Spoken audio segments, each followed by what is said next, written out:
ହରି କ'ଣ କରୁଛୁ? Chicken chicken ବନାଉଛୁ? କ'ଣ ଦେଶୀ ଚିକେନ୍ ନା ବ୍ରଏଲର? ଲେୟର ଅଛି ଆଉ ବ୍ରଏଲର ଦୁଇଟା ମିକ୍ସ। Special mix. ଓ ଚିକେନ୍ ଏଇଠି ଅଛି ତ? Oh very nice. କେତେ କ୍ୱାଣ୍ଟିଟି ହେବ? କେଜି 700। ଓ ମସଲା ତିଆରି ଚାଲିଛି। ଆଚ୍ଛା ଏଥିରେ କ'ଣ ପଡ଼ିଛି? ପିଆଜ ଅଦା ରସୁଣ ଆଚ୍ଛା ପେଷ୍ଟ ପଡ଼ିଛି ସବୁ। ଆଉ ହେଲା ଶୁଖିଲା ଲଙ୍କା ଶୁଖିଲା ଲଙ୍କା ପେଷ୍ଟ, ବିଲାତି ପେଷ୍ଟ, ଗୋଟା ଗୋଟା ପେଷ୍ଟ ବି କିଛି ଦିଆଯାଇଛି।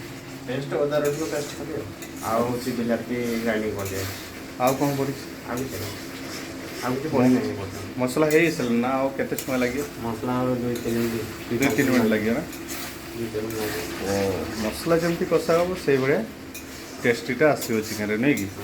ଓ କିଏ ଜଣେ ଆମର ହରି ବହୁତ ଏକ୍ସପିରିଏନ୍ସ ପର୍ସନ୍ ରୋଷେଇ କରିବାରେ।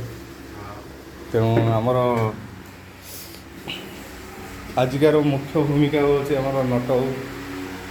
ସିଏ ଚିକେନ୍ ଆଣିଛନ୍ତି ମାର୍କେଟରୁ। ଚିକେନ୍ ଆଣିକି ଭଲ ହରି ପ୍ରିପାରେସନ୍ କରୁଛନ୍ତି।